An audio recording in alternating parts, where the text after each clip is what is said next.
Iyi ni radio BBC Gahuza Miryango. Ivugira i Londres kuri metero 19, 25, 31 na 41 ku mirongo ya FM mu karere k'ibiyaga binini no kuri internet kuri bbcgahuza.com.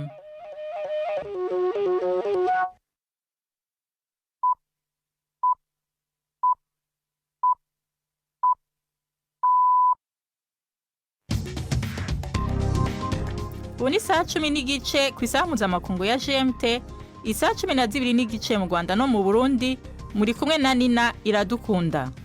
Ndabahaye mwiriwe n'ikaze bakunzi ba BBC Gahuza Miryango. Izi ni ingingo z'amakuru yo kuri uyu munsi wa kane tariki 10 z'ukwezi kw'indwi. Onisida ivuga ko gushika mu mwaka w'ibihumbi 2029 abandi bantu imiliyoni 6 bashobora kuzokwandura sida hamwe n'abandi miliyoni 4 bashobora kuzopfa bazize sida nyene kubera kugabanuka kw'ifashanyo aho ritangwa na Amerika. Mu Rwanda, Aimable Karasira, umuhanzi akaba yarahoze n'umwarimu wa kaminuza, yasabiwe igihano cy'igifungo cy'imyaka 30 ku byaha 6 akurikiranywaho. Muri aya makuru kandi nabyifashemo neza zinkino zibiri zose ko ari zibiri hose natahukanye imidari 2 ya or niyumva neza kuko nanje byaranezereje kubera bazi bakutugirije ko idarapo ry'igihugu cy'iwawe bakuririmbiye na rujya ruririmbo ko abari ibyishimo bidasanzwe.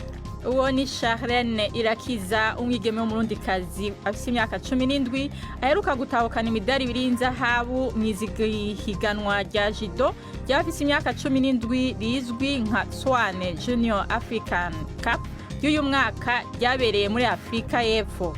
Tubafitiye n'igikino cy'urunana. Aya makuru ahagarariwe na Jacques Niyitegeka.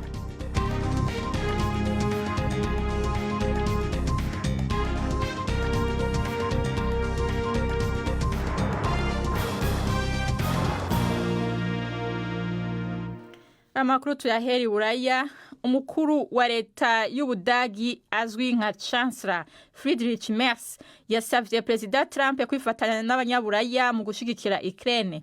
Bwana Merz yavuze ko Amerika n'abanyaburaya basenyera ku mugozi umwe mu kuronderera hamwe isi itekanye. Ivyo yavugiye mu Butaliyano mu nama y'abasomambike ba Ukraine kubijanye no gusubira kubaka ico gihugu. President Zelensky yari muri iyo nama yavuze ashimitse ko bakeneye ibindi bigwanisho byo kwikingira ibitero byo mu kirere inyuma y'irindi joro ry'ibitero bikomeye vyagabwe n'Uburusiya. Hagati aho umushikiranganje ajejwe ububanye n'amahanga wa Amerika avuga ko yabwiye mugenzi we w'Uburusiya ko Washington yatengushwe kandi ibabajwe nuko ibiganiro vy'amahoro ataho biriko biraja. Igisata c'ishiramwe mpuzamakungu ONU kijejwe kugwanya umugera wa sida ONU-SIDA kivuga ko abandi bantu imiliyoni 6 bashobora kuzokwandura uwo mugera hamwe n'abandi miliyoni 4 bashobora kuzopfa bazize sida mu mwaka wa 2029 nyuma yaho leta zunze ubumwe za Amerika zigabanyije imfashanyo yaho ritangwa. Ni inkuru ya Mayeni Jones mwumva mu ijwi rya Siriake muhawe nayo. Igihugu ca Afrika y'Epfo gifise igitigiri kinini c'abantu babana n'ubwandu bwa sida gusumba ahandi hose kw'isi. Nico gihugu kandi cahora kironka amahera menshi yo kugwanya uwo mugera atanzwe na leta zunze za Amerika gushika mu kwezi kwa gatatu uyu mwaka, aho ubutegetsi bwa President Trump bwamenyesha ko bwugaye ikigega c'ico gihugu gitanga imfashanyo USAID. Ayo mahera yarafashije ico gihugu kugabanya igitigiri c'abandura bashasha umugera wa sida gushika ku bice 60% kuva igihe vyaduga mu mwaka w'ibihumbi 2000.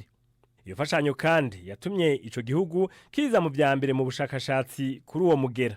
Mu kwezi guheze amakaminuza ari kwisonga muri Afrika y'Epfo yarasavye imfashanyo y'amamiliyoni n'amamiliyoni y'amadolari kugira abandanye ubwo bushakashatsi, bumwe muri bwo bwahagaze kubera iyo mfashanyo ya Amerika yahagaze. Ku munsi wa gatatu, leta ya Afrika y'Epfo hamwe n'abatanga imfashanyo mpuzamakungu baremeye gutanga miliyoni 54 z'amadolari yo kuzibira igice c'ico gihengeri. Ariko ufatiye ko mu mwaka uheze Amerika yakoresheje ayo mahera incuro 8 mu gufasha kugwanya umugera wa sida muri Afrika y'Epfo, ayo mahera ntashobora gukwira mu bikenewe byose. Kaja Kallas umukuru w'ishirahamwe ry'ubumwe bw'Uburayi ajejwe ububanye n'amahanga avuga ko iryo shirahamwe ryemeranije na Israel ivyo yise intambwe zihambaye zo gutuma kaga ku buzima bw'abantu muri Gaza kagabanuka. Kallas yavuze ko ivyo bizoshirwa mu ngiro mu minsi iri imbere kugira ngo ifashanyo zishikirizwe ku rugero rwo hejuru zitaziguye ku banyagihugu. Yavuze ko intambwe zitegekanywa zirimwo kongera cane amakamyo atwara ibifungurwa n'ibindi bikoresho ku munsi no kugura izindi nzira zo kujabukiramwo. Abanyagaza bariko barashikirwa n'ingorane z'akaga gakomeye ku buzima bwabo. ONU ikabigabisha ko inzara iriko irakoreshwa nk'ikigwanisho. Mu Rwanda Aimable Karasira umuhanzi akaba yarahoze n'umwarimu wa kaminuza nkuru y'u Rwanda yasabiwe igihano cy'igifungo c'imyaka 30 n'ihazabu ya miliyoni zisaga 179 z'amafaranga y'u Rwanda ku byaha bitandatu akurikiranywaho birimo guhana no gudaha ishingiro genocide ndetse n'ibyaha byo kutagaragaza inkomoko y'umutungo we n'iyezandonke ibyaha we ahakana agasaba imbabazi abanyarwanda bababajwe n'ibyo yatangaje kuri YouTube bakayifata ukundi. Umunyamakuru wa BBC Yves Bucyana yakurikiranye urubanza adukurikiranira iyi nkuru ikurikira. Umushinjacyaha yabwiye urukiko ko amagambo Karasira yavuze mu biganiro yagiye atanga kuri YouTube bigize ibyaha byo guhakana no guhishingiro genocide ndetse n'ibindi byaha ashinjwa. Umushinjacyaha avuga ko Karasira ubwo yasakwaga iwe mu rugo hasanzwe miliyoni nyinshi z'amafaranga y'u Rwanda, andi yari kuri konte ya mobile money, ibihumbi by'amayero n'amadolari, n'andi yafatiriwe yari ku makonte ye yo mu mabanki atandukanye ndetse n'imitungo itimukanwa, kandi ko atashoboye kwerekana inkomoko y'ubwo butunzi bwe. Amushinja ko ayo mafaranga arayo yagiye yohererezwa n'abarwanya ubutegetsi bw'u Rwanda bari bashyigikiye ibiganiro bye, maze amusabira igihano cy'igifungo cy'imyaka 30 n'ihazabu y'amafaranga arenga miliyoni 42 z'amanyarwanda, amayero ibihumbi 54 n'amadolari ibihumbi 32.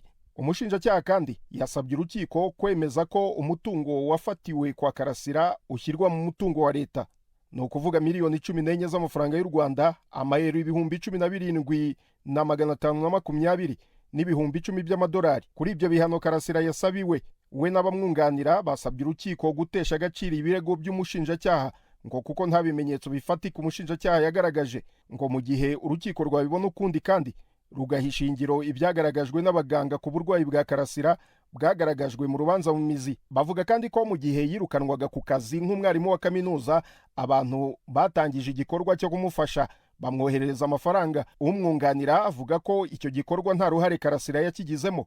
Karasira yashoje atakambira urukiko anasaba imbabazi uwo ari we wese waba yarakomerekejwe n'amagambo ye akayumva ukundi. Mu magambo ye ati, ndetse ndatakambira n'umuryango nyarwanda, nkaba mvuze ngo ndasaba ikigongwe uwo byakomerekeje wese. Karasira yavuze ko ibyo abikoze kugira ngo aruhuke ku mutima, ati umunyarwanda wese yumve ko jye ntafite intego yo gucamo abantu ibice no guhakana genocide yakorewe abatutsi, kandi nzi neza ingaruka yangizeho. Yavuze kandi ko yizeye ibyo urukiko ruzagena kandi ko azabyemera. Urukiko rwavuze ko urubanza ruzasomwa tariki 30 z'ukwezi kwa 9. Iyo yari inkuru ya Yves Bucyana. Ubu ni 11:37 muri studio za BBC i London, ni 12:38 mu Rwanda no mu Burundi. Agashinge karasimbutse. Amakuru yacu arabandanya nyuma y'akaruhuko gato.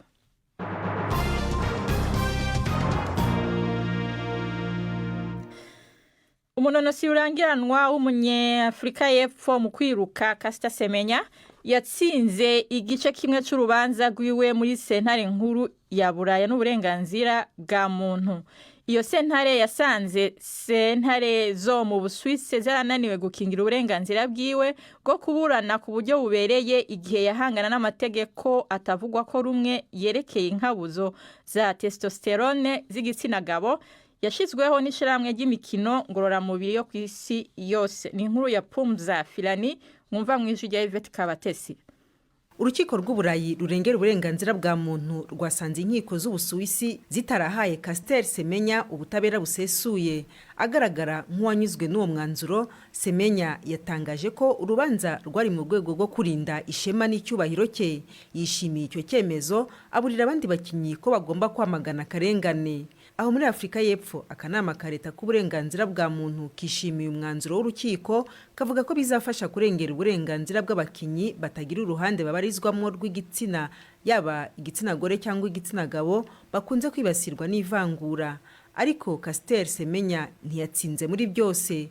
Urukiko ntirwarebye niba amategeko abuza abakinyi mpuzamahanga kwiyongerera imisemburo ya kigabo ibongerera imbaraga nayo avangura, kuko rwasanze Uburusiya atari bwo bwashyizeho ayo mategeko. Cyakora iki cyemezo cy'urukiko kirashyiraho igitutu ku mahanga ku bijyanye n'amategeko agenga imikino ngororamubiri kugira ngo arengere bikwiye inyungu z'abakinyi. Bamwe ndetse bavuga ko bizatera imbaraga abakinyi zo gusaba impinduka. Urukiko kandi rwategetse Ubusuwisi kwishyura uwo mukinyi ibihumbi 80 by'amayero yari yarakoresheje. Niteka ridasanzwe ku gihugu, n'umunezero udasanzwe kuri jewe. Ayo n'amajambo ya Irakiza Charlene, umwigeme w'umurundikazi w'imyaka 17 yatahukanye imidari 2 y'inzahabu mu irushanwa ryo guterana imyereka canke judo yabereye mu gihugu ca Afrika y'Epfo mu mpera z'ukwezi guheze. Ni higanwa rya judo rizwi nka Swane Junior African Cup y'uyu mwaka 2025 rihuza urwaruka rutarenza ibiro 49 kandi rufise imyaka iri munsi ya 17 canke bayirenza muri Afrika. Navuganye nawe mu kanya gaheze yatangura ambwira ingene yiyumva inyuma yo gutsindira imidari 2 y'inzahabu muri iryo higanwa. Niyumva neza kuko nanje byaranezereje kubera bakutugirije ku idarapo ry'igihugu cy'iwawe bakuririmbiye na rujya ruririmbo ko aba ari ibyishimo bidasanzwe. Ni bande mwari muhanganye mu rukino rwa nyuma rwagushikanye ku ntsinzi yo kuronka umudari w'inzahabu? Nakinye kabiri. Bwa mbere nakinye kade, ubugira kabiri nkina junior. Nabyifashemo neza nkino zibiri zose ko ari zibiri, hose natahukanye imidari 2 ya or. Kugira ngere kuri finale yo kuronka umudari nakinanye n'uwo muri Botswana. Indi nawe campura n'uwo muri South Africa nyene. Kuri mwebwe none nk'umurundikazi kuba wararonse imidari 2 y'inzahabu mu nkino zo guterana imyereka bisigura iki kuri wewe? Bisigura ikintu kinini ya kuri jewe kuko nateye iteka igihugu canje no kubigeme bagenzanje no ku bavyeyi. Mbega watanguye gukina judo ryari? Nataguye muri 2018 gusa nari nkiri muto. Ntama muri 2018 ndagwara mera nk'ubihagaritse gato, nsubira mu mwaka wa 2019 ndabandanya mu nyuma mu mwaka wa 2020 cankina competition ya championnat national zijya ziba mu ntara. Niko baca bandungika muri equipe nationale y'igihugu ntangura kwiyantrena mu bandi bakinyi. None Charlene, urunganwe rwawe canke mu kibano bakona gute nk'umwigeme aja guterana imyereka? Jewe kibano ni bake babizi ko ndabikina kuko bazi ko nkina football, ntibazi ko nkina ivyo by'imyereka. Umuhira nta ngorane mfise kuko umuvyeyi wanje arabinyemerera kubikina. Gusa nk'ibitangura harabaye kibazo amera nk'umuvyanse, mu nyuma niho yaciye azaranyemerera kuko yabona ko jongeza kure.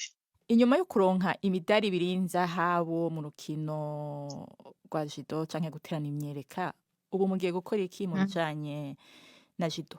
Novuga ko nobandanya nkarushirizaho ko nahora nkora kuko ndazi abo twahanganye nabo, ndazi nk'ubu bariko baranyitegurira. Uri kuritegura yandi mahiganwa azoba ryari?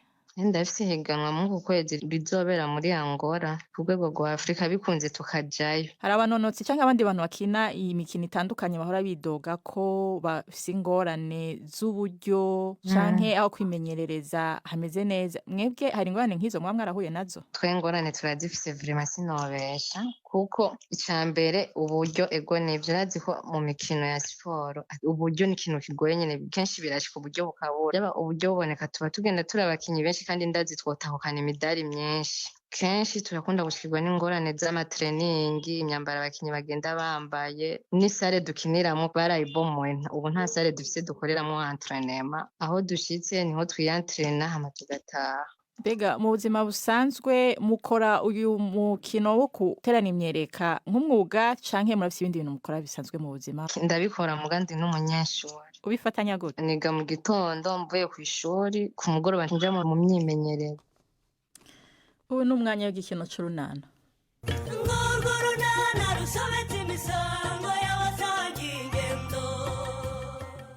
Rengo arateganya guhagarika urugamba rwo kwigarurira Chris. Pascal we yatangiye gushyira mu bikorwa inama za Bushombe n'urunana. Ese uyu munsi habaye iki Pascal? Habaye iki kidasanzwe se ko ahubwo ari wowe uri kuntinza? Nyamara hari ibyo ntumva Pascal. Ko nakubwiye ngo mperekeze ku kigo nderabuzima njye kwisuzumisha ukantera utwatsi, habaye icyo ngo zinduke ntugareka ngo tugende. Nyamara mukobwa jana nawe ntushobotse. Ejo bundi hawaje kunturumbura mu murima ngo nguherekeze kwipimisha inda. Ugera nubwo nteze umujyanama w'ubuzima. None umwanya nari nabuze ndawubonye ngize ntitugende ngo ndagutunarika.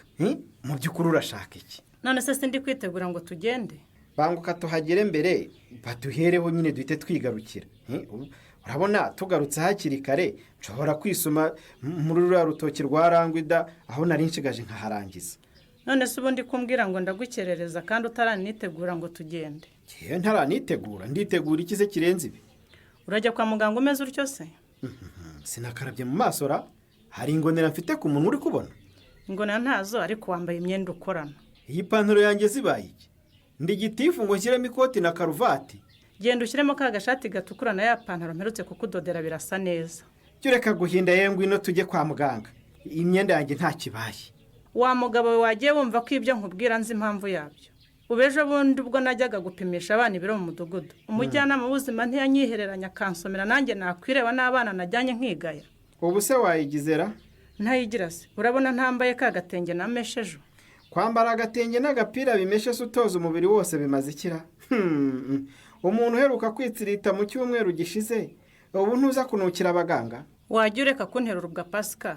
Ejo bundi mvuye mu kazi kwa Stefano sinaje nkashyira amazi mu kijerekani ukansirita. Apu twigendere noneho sinibukaga ko cyagihe ndagutsirise koko. Iminsi 3 nta kitwaye uracyahumura. Asyegare we. None sereya uri kwitekerezaho ibiki bituma utabyuka ngo unacana utekurye? Ibibazo bikomeje kunkomera na Sori. Ibibazo byerekeye iki se kutambwira? Naraye ntekereje neza nsanga nubwo twibwira ko Chris atari muzima dushobora kuba twaribeshye. Ese uriya munyagwa niwe waguhangayikishije? Chris uko muzi abaye afite icyo kibazo ntabwo yakwirirwa dutesha umutwe yaba njye cyangwa Rumarinkwi. Ukaba ukeka se ko ari mu buhe bushakashatsi? Icyo nicyo kimbabaza cyane. Kugumana n'umuntu utazi icyo agutekerezaho ni nko guta umwanya pe. Oya wicika integereya. None se natagutekerezaho aratekereza kuri Rumarinkwi koko? Rumarinkwi yateye ishoti ku isegonda rya nyuma. Kimwe nuko wasanga kitugoragoza twembi. Uyu munsi akareba Reya, ejo akareba Rumarinkwi. None se bibaye ari byo? Urumva wagira ubwoba bw'iki koko? Wagira ubwoba bwa Rumarinkwi? Rumarinkwi uri mu myaka nk'iyikiyo ni 50 yagutera ubwoba. Maze muri 90 yari umwana ukambakamba. Erega buriya nyese n'ubundi kuriya n'urungano rwanjye. Koko. Nuko yagumiye nyine agakomeza kwiyitaho bya gikobwa, naho ubundi rwose ni nkaho tungana neza neza. Gusa ibyo byo tunabiretse, yaba muto cyangwa mukuru, ngiye ndumva umusore Chris ngiye kumumurekera. Sinkomeze kwiruka inyuma y'umuyaga. Oya Reya, ntabwo nkwemerera rwose kuneshwa gutyo dore bigiye gucamo. Chris rwose tumwamburira Rumarinkwi. Akuratekereza ko kuva igihe cyose maranye na Chris atarambwira ijambo na rimwe ry'urukundo. Ngo atarakubwira ijambo ry'urukundo? None se we ko hari abahungu bagira isoni badashobora kuvuga ijambo? Ariko bagakora ibikorwa byivugira cyangwa bagakoresha ibimenyetso. None se ubu nka Chris wavuga ko dukundana gute niba iryo jambo atarimbwira n'ibikorwa bikaba ari ntabyo? Wambwira gute koko? None se muhise mugenda? Hari igisigaye se ntamaze kudusuzuma. Ko mutambaje igihe muzagarukira se? Ntimuzi ko mugomba kwisuzumisha byibuze inshuro 8 mbere yuko mubyara? Ariko wa mugani twari tubyibagiwe. Gusa buriya nonse yata nawe yari kuzaza kutwibutsa mbona atajyaho. Byashoboka ko umujyanama azabibutsa, ariko ni byiza ko mugenda namwe muzi itariki muzagarukiraho. Ikindi kandi hari n'ibyo nshaka ko tubanza kuganiraho. Byerekeranye n'iki se muga? N'isuku. Isuku yanyu ni nke rwose, ndetse uwashaka yavuga ko mufite umwanda.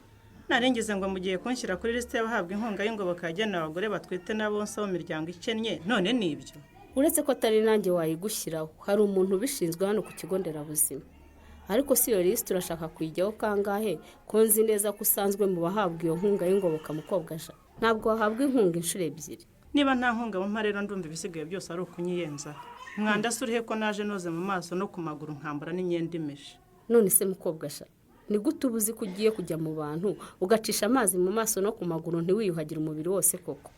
ejo bundi nari namutsirisera. uzi ko nta wowe nta mugore wawe mwese muri kimwe Pascal? Utese none se umuntu akaraba kangahe mu cyumweru? kabiri.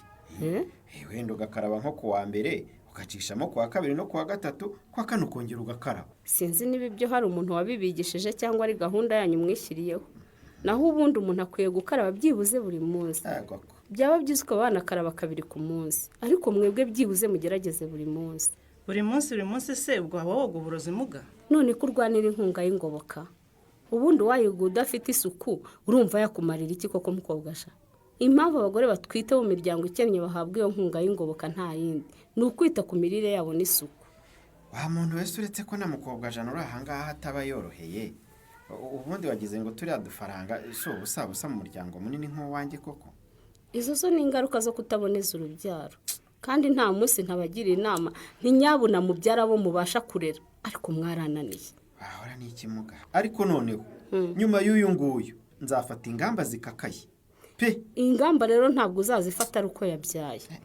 Niba ufata ingamba zifate none ahangaha, ushyira mu bikorwa gahunda zagenwe zigufasha gukurikirana no kubyarira kwa muganga. Ubwo ndavuga kwipimisha inshuro 8, kwishyura ubwisungane mu kwivuza, gushaka uza guherekeza ugiye kubyara, gutegura imyenda y'umwana n'ibiribwa bizakenerwa n'ibindi. Ariko ibyo bintu byose muba mwarateganyije muba mwumva umukene yabishobora? Uwo ari we wese agomba kubahiriza inama agirwa n'abaganga Pascal. Turababwira ngo mwubahirize izo nshuro 8 umubyeyi agomba guhura n'abaganga kugira ngo hakurikiranwe ubuzima bwe n'ubwo umwana uri mu nda. Kubyarira kwa muganga kugira ngo hirindwe ingaruka iyo ari yo yose umubyeyi cyangwa umwana bashobora guhura nazo, harimo kuva ku mubyeyi, umwana ashobora kuvuka ananiwe cyangwa afite umwuka muke, abaganga bakamufasha bikamurinda ubumuga buhoraho cyangwa urupfu. Yewe nuko uzagerageza ariko ntabwo byoroshye pe. Gusa hari akabazo k'amatsiko nashakaga kukubaza muga. Nta kibazo rwose mbaza ndagusubiza. Nta kuntu mushobora gukoresha ibyuma byanyu mukaba mwamenya se w'umwana akiri mu nda? Umva nk'ikibazo runarwo rubajije. Ibyo urabibaza nde ko twaje kwipimisha inda, twaje gupimisha abase babana? Reka nibarize.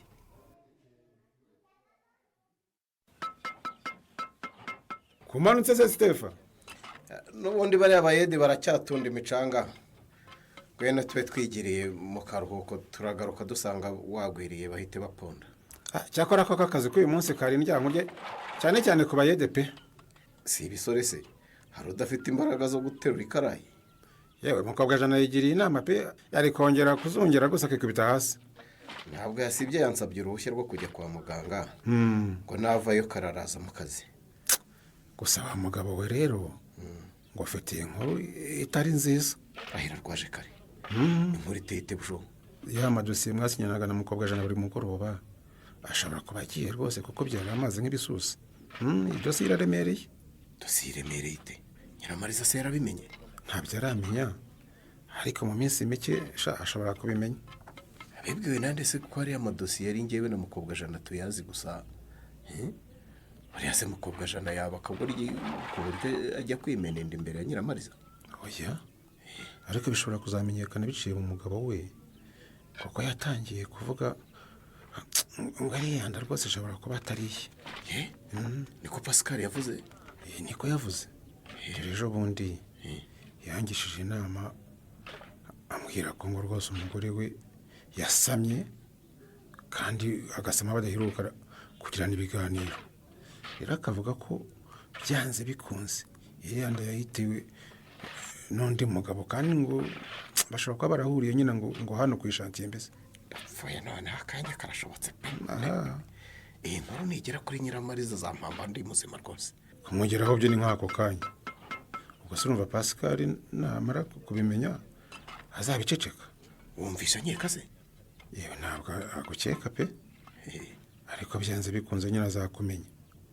None se nakomeza gutota mukobwa jana urumva atazagera ngaho nawe akabivuga. Urabizi busho. Ngiye kwihaniza mukobwa jana. Mubwire nti uko byamera kose ugomba kubika ibanga. Hanyuma ubwo ngubwo umugabo namara kumenya ko umwana atari uwe urumva azamubaza se akamubwira nde wundi koko? Azamubwira nde? nyamara Pasika rushatse wakwitondera amagambo ufite kurinda ntwite kuko nutayagabanya nzaguhona. ariko ntugahora unkangisha ko nkubita nkaho njye nta maboko ngira uzankubite nanjye ngo ukubite.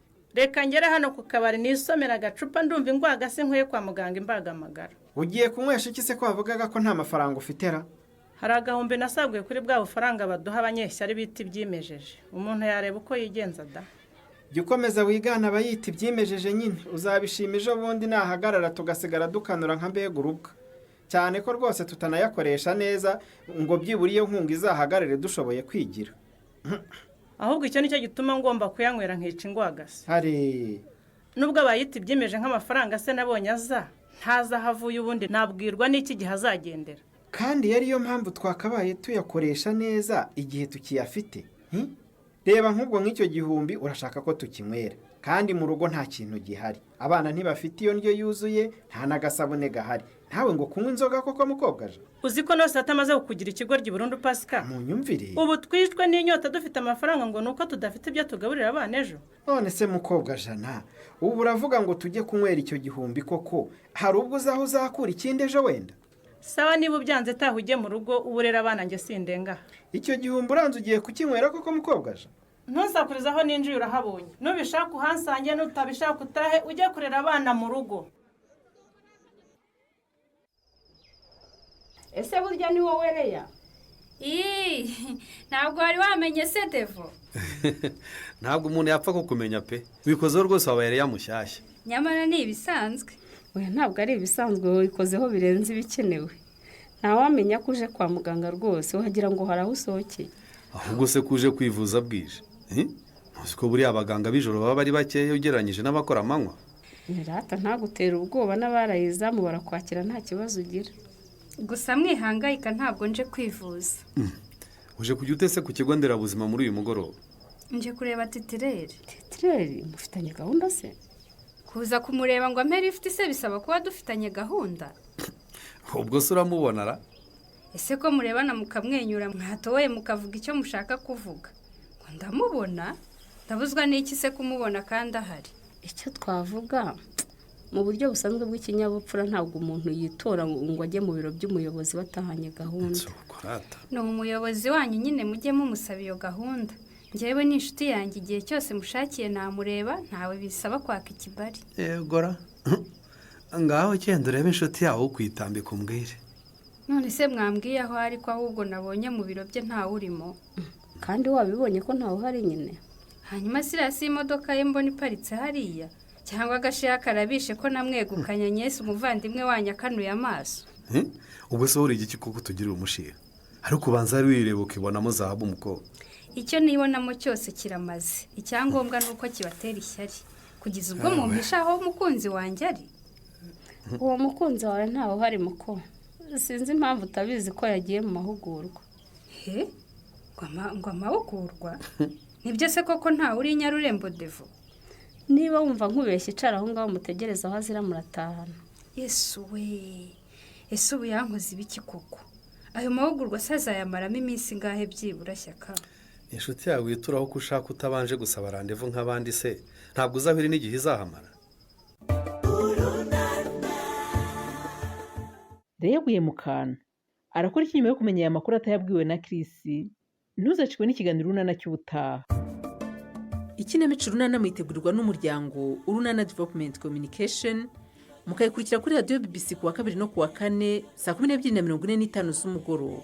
Ikinamico Urunana kandi mwayikurikira kuri YouTube. Kuyigeraho andika ijambo Ikinamico Urunana Official maze utange n'ibitekerezo. Uramutse ufite ikibazo cyangwa igitekerezo kandi wifuza kutugezaho watwohereza ubutumwa bugufi bwanditse kuri telefone igendanwa 0783 18 10 64. Mushobora kandi kunyuza ubutumwa kuri page yacu ya Facebook. Kuyigeraho no kwandika ijambo Urunana. Tubibutse ko tubagezaho ikiganiro gikuyemo ibice by'Urunana twumvise mu cyumweru. Icyo kiganiro tukibagezaho ku cyumweru saa 9:30 za mu gitondo na saa 11 z'umugoroba kuri BBC. Dusubikiye ikiganiro Urunana cy'uyu munsi naho butaha.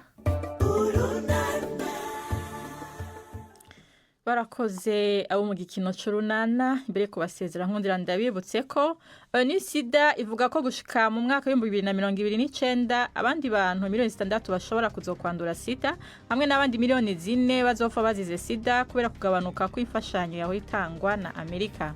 Amakuru no musagarukiye ngaha mwashikirijwe na Nina Iradukunda mu buhinga bw'ivyuma twafashijwe na Ibrahim Masud. Mwakoze kubana natwe na Gawana.